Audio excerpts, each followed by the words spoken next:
News 18 India. High court में हेमंत सोरेन की तरफ से कानूनी दांव खेला गया है। वहां पर ईडी किसी भी तरह से उन्हें रिमांड पर ना ले, इसके चलते अब कानूनी प्रक्रिया हेमंत सोरेन की तरफ से भी जारी की जा रही है। इस वक्त की ये बहुत बड़ी खबर है। देखिए, ये पूरी सियासी चुनौतियां भी है, ये पूरी कानूनी कार्रवाई भी है, जो इसके चलते ये बड़ी खबर हम आप तक पहुंचा रहे हैं। क्योंकि झारखंड की सियासी हलचल पर जहां बयानबाजी का आरोप प्रत्यारोप का ये दौर चलेगा, वहीं पर हेमंत सोरेन ने रांची हाईकोर्ट से अपील की है। ये कानूनी हक उनके पास यहां पर होता है, ये कानूनी प्रक्रिया के तहत उन्हें अधिकार है कि वो हाईकोर्ट में अपील कर सकते हैं। तो हेमंत सोरेन ने रांची हाईकोर्ट में यह अपील की है कि उन्हें जो अभी रिमांड पर लिया जाएगा, जो कल ईडी कोर्ट में पेश करेगी, पेश तो यहां पर होना होगा, लेकिन 15 दिन के रिमांड क्या यहां पर ईडी के हाथ लगती है? ईडी क्या वो यहां पर तथ्य पेश करेगी कि जो सवाल जवाब यहां पर घंटों की पूछताछ में हुए हैं उससे वो संतुष्ट नहीं है, जिसके चलते उन्हें वक्त चाहिए ताकि जमीन घोटाले को लेकर परत दर परत जो सच्चाई है, हकीकत जो है वो यहां पर सामने आ सके। ये इस वक्त की बहुत बड़ी खबर है। हेमंत सोरेन ने झारखंड हाईकोर्ट में अपील कर दी है। ईडी के समन्स के खिलाफ हाईकोर्ट में यह अपील की गई है। कल सुबह 10:30 बजे पर हाईकोर्ट में इस मामले के बाबत सुनवाई भी की जाएगी। अब समझिए, क्योंकि हेमंत सोरेन या फिर उनका जो वकील कुनबा होगा, जो कानूनी कुनबा है, वो जानता है कि यह मामला कोई आम मामला नहीं है। एक ऐसा मामला है जिसके चलते खुद हेमंत सोरेन ने अपनी कुर्सी गंवा दी है। यह बड़ी मजबूरी उनके सामने यहां पर रही कि उन्हें मुख्यमंत्री पद से फौरन इस्तीफा यहां पर देना पड़ा, क्योंकि ईडी ने जो आज पूछताछ की, उसके बाद गिरफ्तारी यहां पर उनकी होनी तय हो गई थी। ऐसे में जो अगला कानूनी दांव चला है, जो अगला कानूनी कदम उठाया है, वो हेमंत सोरेन की तरफ से यह उठाया गया है कि झारखंड हाईकोर्ट में यहां पर अपील दायर की गई है। और दायर यह की गई है कि ईडी का जो समन्स है उसके खिलाफ है, जिस पर पूरी कानूनी प्रक्रिया, पूरी कानूनी तस्वीर जो है वो सुबह 10:30 बजे नजर आनी शुरू हो जाएगी। तो हेमंत सोरेन ने रांची हाईकोर्ट से यह बड़ी अपील की है। वहीं ईडी दफ्तर के बाहर किस तरह से कल्पना सोरेन भी पहुंची, वो भी हमने आपको दिखाया। क्योंकि अब दर परत जहां पर यह पूरा मामला आगे बढ़ेगा, वहीं पर सियासी तौर पर, कानूनी तौर पर यह पूरी हलचल इसी तरह से बढ़ती रहेगी। झारखंड की सियासी हलचल पर मल्लिकार्जुन खड़गे का भी बयान सामने आ गया है। देखिए, 3 चीजें यहां पर चलनी लाजमी है, क्योंकि 41 का बहुमत है, लेकिन 47 का जेएमएम का दावा है कि हमारे पास बहुमत के लिए विधायक मौजूद हैं। लेकिन आखिरी अंतिम क्षण में क्या हो सकता है? क्या कोई टूटन सामने आ सकती है? क्या एक बार फिर से राजनीतिक परिदृश्य पूरी तरह से बदल सकता है? कुछ भी कहना बहुत जल्दबाजी होगी। एक और बड़ी खबर आप तक पहुंचा रहे हैं, दोबारा से बता देते हैं। हेमंत सोरेन रांची हाईकोर्ट में यहां पर अपील कर रहे हैं कि ईडी का जो समन्स है उसके खिलाफ ये अपील दायर यहां पर जो है वो की जाएगी। ये कानूनी प्रक्रिया है, वो कर सकते हैं, उनके पास एक कानूनी रास्ता जो है वो बचा हुआ है, क्योंकि ये बड़ी सियासी हलचल है। लेकिन कानूनी तौर पर समझिए, जो रास्ते हैं उन एक रास्तों को, वो एक जो दाव है, वो हेमंत सोरेन और उनका जो वकील कुनबा है, जो कानूनी कुनबा है, वो जरूर अपनाना चाहेगा। दिवाकर हमारे साथ ज्यादा जानकारी के साथ। दिवाकर, क्या कुछ जानकारी यहाँ पर कानूनी प्रक्रिया और सियासी परिक्रमा को लेकर सामने आ रही है?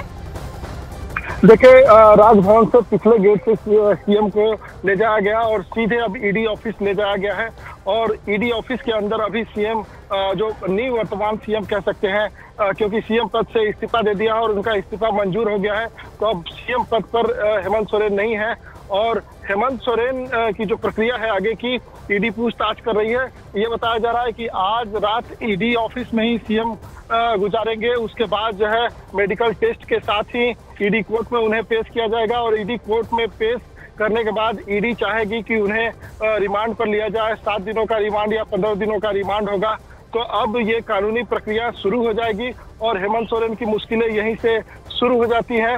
सरकार बनाने को लेकर जो दावा पेश किया है, गठबंधन दलों के विधायकों की टीम जो पहुंची और जो नॉमिनेटेड है विधायक दल के नेता, अभी जिनको चुना गया है, चंपई सोरेन ने गवर्नर के सामने दावा तो पेश कर दिया, समर्थन पत्र सौंप दिया है 43 विधायकों का। 43 का समर्थन पत्र सौंपा है। उन्होंने कहा है कि 43 विधायकों का समर्थन है, लेकिन जो 4 विधायक हैं वो बैठक से गैर मौजूद रहे। तो अब ये सवाल खड़े होते हैं कि 43 का जो आंकड़ा है, क्या गवर्नर उस आंकड़े से संतुष्ट होते हैं? क्योंकि अब सब कुछ जो है राजभवन पर निर्भर है। दिवाकर, बड़ी बात आपने यहाँ पर कही है। 47 का दावा यहाँ पर जेएमएम की तरफ से किया जा रहा है। 4 जो गैर मौजूद रहे, अगर 43 भी माना जाए, क्योंकि 41 का बहुमत यहाँ पर है, और जो कुल आंकड़ा यहाँ पर एमएलए का है, विधायकों का है, वो जाहिर सी बात है 80 तक का है। ऐसे में दावा तो यहाँ पर पेश करना होगा और उन आंकड़ों को जमीनी स्तर पर सामने रखना भी होगा। बीजेपी नेता बाबूलाल मरांडी हमारे साथ इस वक्त मौजूद है।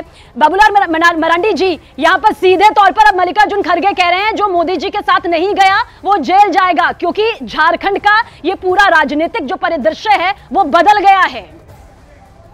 देखिए, कोई भी चोर अपने आप को चोर नहीं कहता है, वो हर हमेशा कहता है कि हमको फंसाया गया है, हमको जबरदस्ती हमको इस केस में फंसाया जा रहा है, हम उनके साथ नहीं रहे इसलिए फंसाया जा रहा है। लेकिन वास्तविकता तो पूरा दुनिया जानती है। जब से हेमंत सोरेन राज्य में मुख्यमंत्री बने हैं तब से इस राज्य में लूट ही तो हो रहा है। कोयला की लूट हो रही है, बालों की लूट हो रही है, जमीन की लूट हो रही है, पत्थर की लूट हो रही है।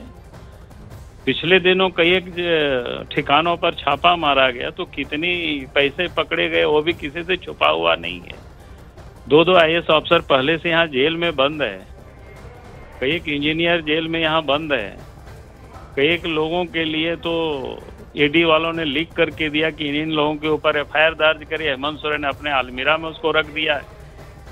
इसके बाद क्या कहेंगे, वो अपने मुंह छुपाने के लिए कुछ भी बाबूलाल मरांडी जी, क्योंकि ईडी अब अपनी कार्रवाई यहाँ पर कर रही है, बहुत सीधा सा सवाल है। जेएमएम कह रही है हम सरकार बना लेंगे, 47 का हमारे पास दावा है, वो दावा सामने आएगा, हकीकत में उतरेगा। लेकिन इस बीच बीजेपी की रणनीति आपसे जरूर जानना चाहेंगे। दिग्गज नेता हैं आप, बेबाकी के साथ बोलते हैं, साफ साफ शब्दों में चाहेंगे, क्या बीजेपी अपनी सरकार बनाने की जद्दोजहद करेगी यहाँ? नहीं, मैं कोई हड़बड़ी में नहीं है। हम लोग सब कुछ वेट एंड वाट कर रहे, देख रहे हैं राजनीतिक हालत और परिस्थिति की। हम लोग कोई सत्ता के लिए भूखे नहीं हैं, इसलिए कोई आप देखे होंगे कि ना कोई हमारे लीडर कहीं दिल्ली से कोई हड़बड़ में है, ना हम लोग है। हम लोग 2024 की तैयारी कर रहे हैं और जिन लोगों ने लूटा है देश को, जिन लोगों ने लूटा है प्रदेश को, आज वैसे लुटेरों को हम लोग कोशिश करें कि इन लोगों को अंदर भेजो, नहीं तो ये लोग राज्य को बर्बाद कर देंगे, ये लोग देश को बर्बाद कर लेंगे। डेमोक्रेसी तो ये लोगों ने परिवार में भी कैद करके लोगों ने रख दिया है। जो परिवार के लिए जो लोग राजनीति करते हैं, पैसे के लिए जो लोग राजनीति करते हैं, वो लोग लोकतंत्र के लिए खतरा है। ऐसे लोग, ये लोग लोकतंत्र को समाप्त कर देंगे, तो इसलिए उनका जहाँ जगह है वहाँ लोग जा रहे हैं धीरे धीरे करके। बाबूलाल जी, तभी तो ये सवाल अब इस बीच खड़े हो गए हैं। इस्तीफा देते ही जैसे ही जेएमएम की तरफ से दावा 47 का आया, तो क्या फिर से बीजेपी चाहेगी? क्योंकि आपने तो 11,000 का इनाम भी घोषित कर दिया था जब फरार हो गए थे, या कहा जा रहा था कि गिरफ्तारी नहीं हो रही है, कहीं छुप गए हैं या गायब हो गए हैं, 1.5 दिन बाद वापसी यहाँ पर हुई। तो क्या बीजेपी जो है, जो अभी आप कह रहे हैं कि अभी देख रही है, परिस्थितियों को बेहद गौर से देख रही है, हड़बड़ी नहीं है, परिस्थितियां आपके पक्ष में हुई तो बीजेपी सोचेगी क्या यहाँ पर कुछ? नहीं, मैंने कहा कि भाई हम तो देख रहे हैं ना, कहाँ पे राजनीतिक परिस्थिति को अपना देखते हैं, तो राजनीति करते हैं तो परिस्थिति को तो देखेंगे ही। उसको ऐसा थोड़ा है कि एकदम आंख बंद करके चलेंगे, तो ये सब चीजों तो देखेंगे। बाकी अब उनके पास है, किसको मुख्यमंत्री बनाते हैं, क्या करते हैं नहीं करते हैं, वो आगे देखेंगे क्या होता है इसमें। बाबूलाल जी, चंपई सोरेन को यहाँ पर चुन लिया गया है। अब आपको लगता है कि अगर बीजेपी ने थोड़ी जल्दबाजी नहीं की, क्योंकि अगर फिर से वही पार्टी दोबारा से सत्ता में आती है और जो आप कह रहे हैं फिर से वही घोटाला या वही भ्रष्टाचार सामने आता है, फिर बात तो वहीं पर रह जाएगी। क्या कोई खास बीजेपी की रणनीति यहाँ पर? देखिए, फिर घोटाला करेंगे तो वो भी जाएंगे जेल, उसमें क्या दिक्कत है? कोई गड़बड़ करेंगे तो उसको कैसे छोड़ा जाएगा? उसको भी भेजा जाएगा, उसको भी पकड़ा जाएगा। इसलिए आप तो जितना भी जो लोग गड़बड़ किए हैं, मोदी जी कहते हैं ना देश के प्रधानमंत्री, ना खाएंगे ना खाने देंगे। जिन्होंने लूटा है उस लुटेरों से वापस निकालेंगे पैसे को। बहुत बहुत शुक्रिया बाबूलाल मरांडी जी हमसे बातचीत करने के लिए। बीजेपी के नेता जो सीधे और साफ तौर पर कहते हुए नजर आ रहे हैं कि बीजेपी किसी हड़बड़ी में नहीं है, वो देख रही है क्या राजनीतिक हलचल है, क्या कुछ राजनीतिक परिस्थितियां बन रही है, क्योंकि सरकार बनाना मकसद नहीं है, बल्कि कोई सत्ता में दोबारा से भ्रष्टाचार ना करे, घोटाला ना करे, उस पर नजर रखनी जरूरी है। और अगर कोई नजर रखेगा तो फिलहाल अभी बीजेपी रख रही है, और अगर कोई दोबारा घोटाला करेगा तो वो उसी तरह से जेल की सलाखों के पीछे यहाँ पर जाएगा।